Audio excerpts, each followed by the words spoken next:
Everyone, welcome to student scenic academy.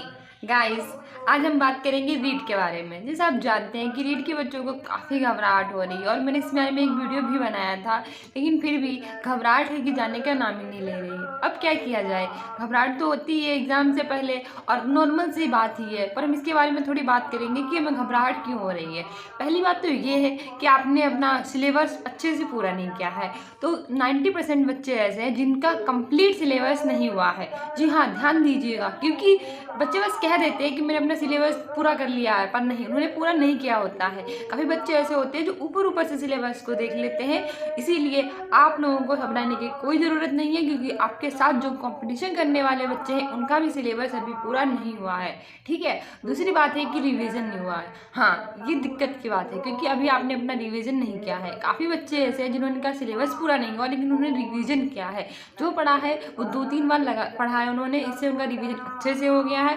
और हाँ, exam में जो भी आता है वो अगर आपने रिवीजन अच्छे से किया हो तो आपकी आधी प्रॉब्लम ऐसे ही सॉल्व हो जाती है। तो अगर आपने रिवीजन अच्छे से नहीं किया तो थोड़ी चिंता का विषय है, लेकिन इतना भी घबराने की ज़रूरत नहीं है, कि मुझे ऐसा लगता है कि आप लोगों ने थोड़ा बहुत तो पढ़ा ही होगा। अब इतने दिनों से आप लोग पढ़ रहे हैं तो फिर थोड़ा बहुत तो पढ़ाई होगा ना।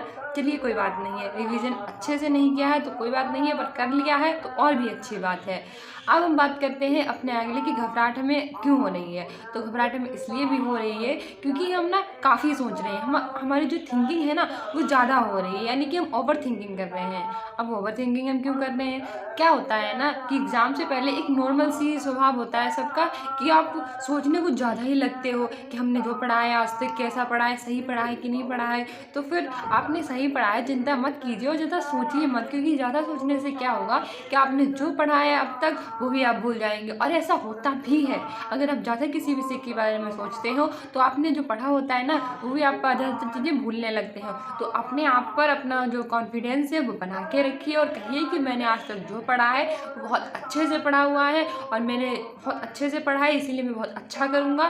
तो फिर आप बिल्कुल अच्छा करके ही आएंगे अपने रीड मेंस एग्ज़ाम में। और हाँ, दिए गए हैं आपके एडमिट कार्ड पर। आई होप आप लोगों ने इसे बहुत अच्छे से पढ़े होंगे, लेकिन हम लोग इतने आलसी हो गए हैं कि हम लोग वो इम्पोर्टेंट जो निर्देश होते हैं वो भी नहीं पढ़ते हैं और कुछ ना कुछ गलतियाँ कर बैठते हैं। तो आज हम उन्हीं के बारे में बात करेंगे कि आखिर क्या इम्पोर्टेंट निर्देश दिए गए हैं आपको रीड एग्जाम के सेंटर पर जाने से पहले, आपको क्या क्या वहाँ ले जाना चाहिए और क्या क्या नहीं। तो सबसे पहले आपको 2 फोटोज़ ले जाने हैं, यानी कि आपका जो नया फ़ोटो आपने निकलवाया होगा उसके 2 फोटोज़ ले जाने हैं आपको। और आपको नीला बॉल पॉइंट पेन ले जाना है। जी हाँ, नीला, काला नहीं चलेगा इस बार। ठीक है, नीला बॉल पॉइंट पेन ले लीजिए, 2 फोटोज़ ले लीजिए। और एडमिट कार्ड, काफ़ी बच्चे ऐसे होते हैं जो कहते हैं कि मैं जाऊँगा जब पेपर देने तभी मैं अपना एडमिट कार्ड सुबह सुबह निकलवा लूँगा, पर कभी कभी दुकानें नहीं खुली होती है, फिर कभी कोई और दिक्कत हो जाती है और उनका एडमिट कार्ड निकलवाने में काफ़ी देर हो जाती है। तो ऐसा मत कीजिएगा, अपना एडमिट कार्ड पहले ही एक दिन निकलवा के रख लीजिएगा। ठीक है, और साथ ही आपका ले जाना है, जी हाँ, आधार कार्ड ले लीजिएगा अपना, अच्छे से रख लीजिएगा। या फिर आधार कार्ड नहीं है तो ड्राइविंग लाइसेंस वगैरह भी ले लीजिए, क्योंकि मूल छाया प्रति एक मंगवाई गई है आपसे, फोटोकॉपी नहीं, मूल। ठीक है, और आधार कार्ड सही रहेगा, आधार कार्ड ले लीजिएगा, 2 फोटोज़ ले लीजिएगा, एक पेन ले लीजिएगा। पेन तो मेरे हिसाब से आपको 2 रखने चाहिए, क्योंकि क्या होता है कभी कभी एक पेन चलता नहीं है या फिर कोई इसको दूसरे बच्चे को चाहिए होता है तो आपसे दे भी सकते हैं। तो आप 2 पेन लेके जाइएगा, रिस्क्यू लेना पे मतलब में। और आपको एडमिट कार्ड लेके जाना है, 2 फोटोज़ लेके जाने हैं, आधार कार्ड लेके जाना है।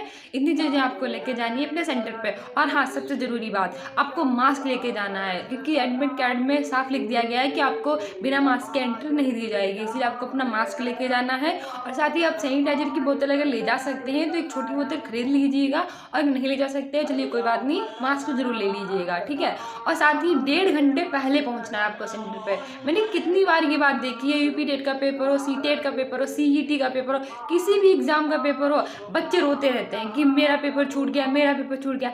वजहें बहुत होती हैं पेपर छूटने की, मैं जानती हूँ इस बात को, लेकिन आपने काफ़ी बार देखा होगा कि आपका पेपर क्यों छूटता है, आपकी लापरवाही की वजह से। जब इसमें साफ लिख दिया गया है कि आपको 1.5 घंटे पहले पहुंचना है सेंटर पे, तो आप इतनी देर ही क्यों करते हैं?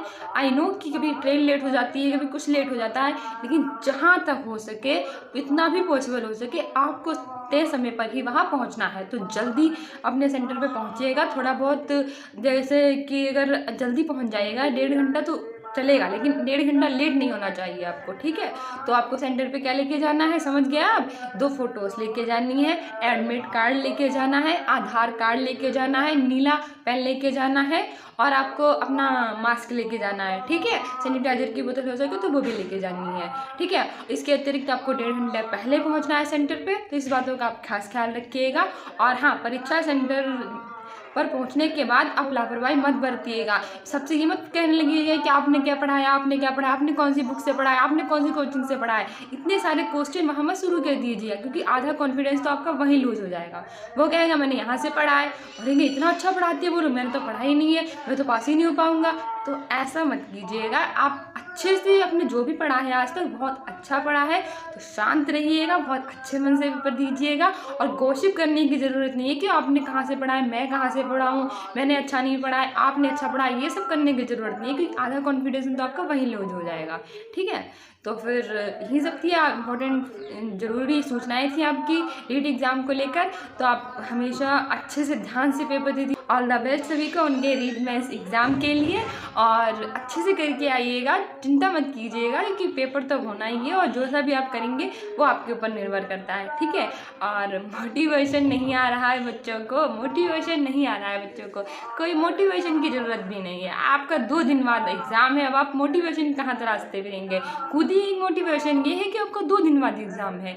जितना रिवीजन हो सके, जितना भी रिवीजन हो सके वो कीजिए, अच्छी अच्छी बातें सोचिए, निगेटिव थिंकिंग मत आने लीजिए। 1-2 मोटिवेशन वीडियो भी देख लीजिए, लेकिन मोटिवेशन वीडियो मत देखते रहिए पूरे दिन। पढ़ाई कीजिए, रिवीजन कीजिए, अपनी जाने वाली थोड़ा दूर गया है सेंटर, तो अपनी पैकिंग वैकिंग कर लीजिए, सारा सामान इकट्ठा कर लीजिए, और हाँ, अपना एडमिट कार्ड वगैरह निकलवा, ठीक है। तो ये सारी थी हमारी रीट एग्ज़ाम को लेके इम्पोर्टेंट बातें, और मोटिवेशन बहुत है आपके अंदर, आप बहुत कुछ कर सकते हैं, ठीक है। तो so guys, if you like this video then please subscribe my channel students in academy. Thank you.